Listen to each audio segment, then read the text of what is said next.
Assalamualaikum warahmatullahi wabarakatuh.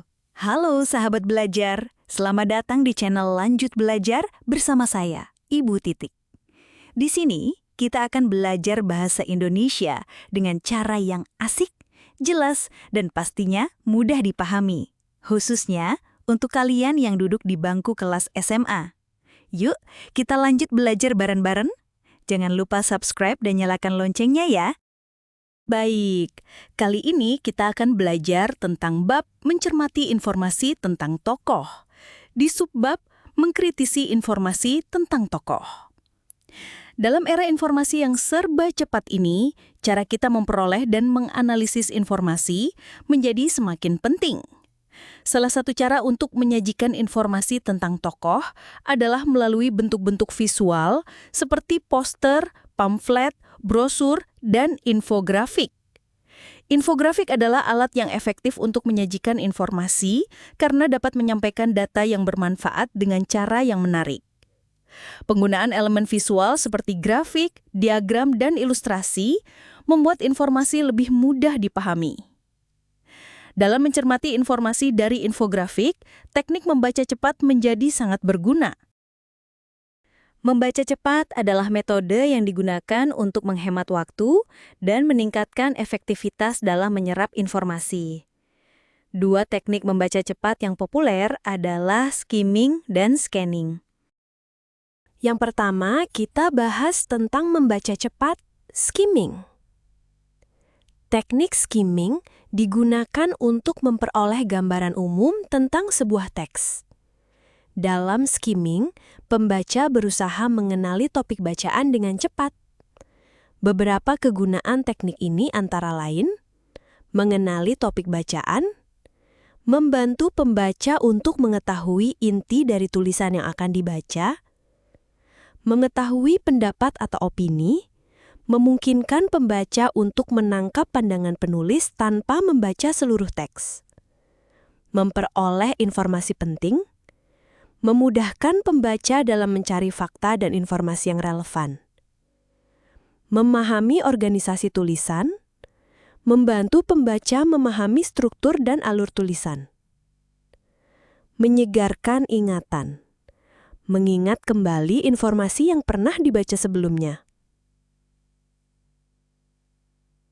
Dengan menerapkan teknik skimming, pembaca dapat dengan cepat mengetahui apa, di mana, kapan, siapa, mengapa, dan bagaimana tentang tokoh yang sedang dibahas. Yang kedua, kita bahas membaca cepat dengan metode scanning. Berbeda dengan skimming, teknik scanning digunakan untuk menemukan informasi tertentu dalam teks. Pembaca melompati bagian-bagian yang tidak relevan dan langsung mencari kata kunci. Misalnya, jika diminta mencari tanggal lahir seorang tokoh dalam infografik, pembaca akan fokus mencari kata lahir dan mengabaikan informasi lain. Teknik ini sangat berguna dalam situasi di mana informasi harus diperoleh dengan cepat, seperti saat membaca berita di koran atau informasi dalam infografik. Beberapa strategi dalam scanning meliputi melompati bagian yang tidak penting, mengabaikan bagian-bagian yang sudah diketahui atau tidak diperlukan, fokus pada kata kunci, memusatkan perhatian pada kata-kata yang relevan untuk menemukan informasi yang dicari. Untuk menguasai teknik membaca cepat, latihan secara teratur sangat penting. Mulailah dengan bacaan yang sederhana sebelum beralih ke bacaan yang lebih kompleks. Keterampilan membaca cepat tidak hanya menghemat waktu, tetapi juga meningkatkan kemampuan analisis dan pemahaman terhadap informasi yang disajikan. Setelah memahami teknik membaca cepat, langkah selanjutnya adalah mengkritisi informasi yang telah kita baca. Mengkritisi informasi adalah proses penting untuk memastikan bahwa data yang kita terima akurat dan dapat dipercaya. Beberapa pertanyaan yang dapat diajukan untuk mengkritisi informasi tentang tokoh antara lain. 1. Siapa penulisnya?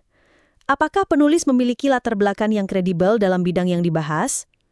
2. Apa sumber informasinya? Dari mana informasi tersebut berasal? Apakah sumbernya terpercaya? 3. Apa tujuan penyampaian informasi? Apakah ada bias atau tujuan tertentu dalam penyampaian informasi tersebut? 4. Apakah informasi terverifikasi? Apakah informasi yang disajikan dapat diverifikasi melalui sumber lain? 5. Bagaimana konteksnya? Apakah informasi tersebut relevan dengan konteks saat ini atau hanya berdasarkan opini pribadi? Dengan mempertimbangkan pertanyaan-pertanyaan ini, pembaca dapat melakukan analisis yang lebih mendalam terhadap informasi yang diterima. Ini akan membantu kita untuk tidak hanya memahami informasi, tetapi juga untuk menggunakannya secara kritis dalam diskusi atau penelitian lebih lanjut. Berikut contoh informasi tentang tokoh B.J. Habibie.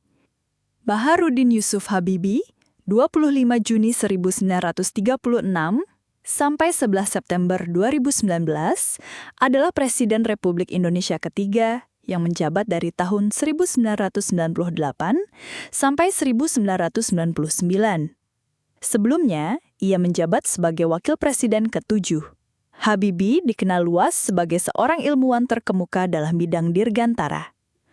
Setelah menempuh pendidikan di Institut Teknologi Bandung dan Jerman, ia berkarir di perusahaan pesawat terbang terkemuka Jerman, yaitu Messerschmitt Ball-Coblom atau MBB, sebelum kembali ke Indonesia atas permintaan Presiden Soeharto. Di Indonesia, ia memimpin pengembangan industri strategis, termasuk industri pesawat terbang. Masa kepresidenannya ditandai dengan upaya reformasi besar-besaran, termasuk transisi demokrasi, kebebasan pers, dan reformasi hukum.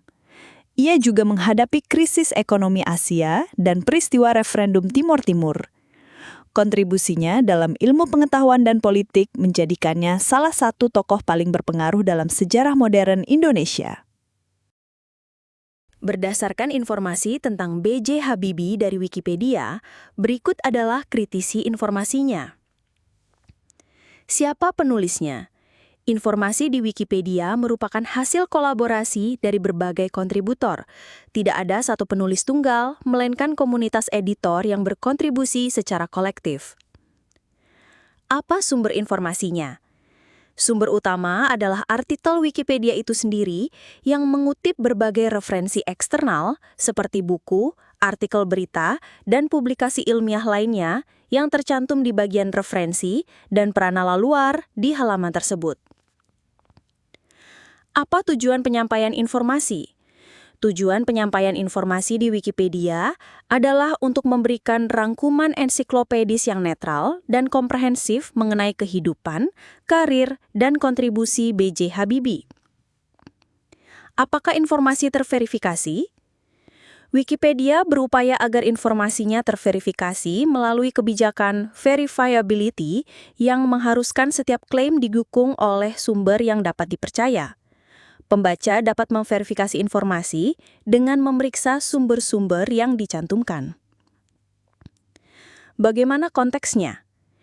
Informasi ini disajikan dalam konteks ensiklopedia daring global, yang berarti tujuannya adalah untuk menjadi referensi faktual dan objektif tentang tokoh sejarah ini, bukan opini pribadi atau promosi. Dengan menerapkan teknik membaca cepat dan kemampuan untuk mengkritisi informasi, kita dapat meningkatkan pemahaman kita tentang tokoh-tokoh penting dan informasi yang berkaitan dengan mereka.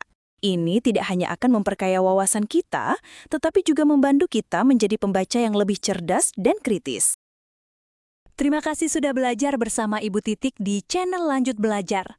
Semoga materinya bermanfaat dan makin bikin kalian paham tentang teknik membaca cepat skimming dan scanning ya.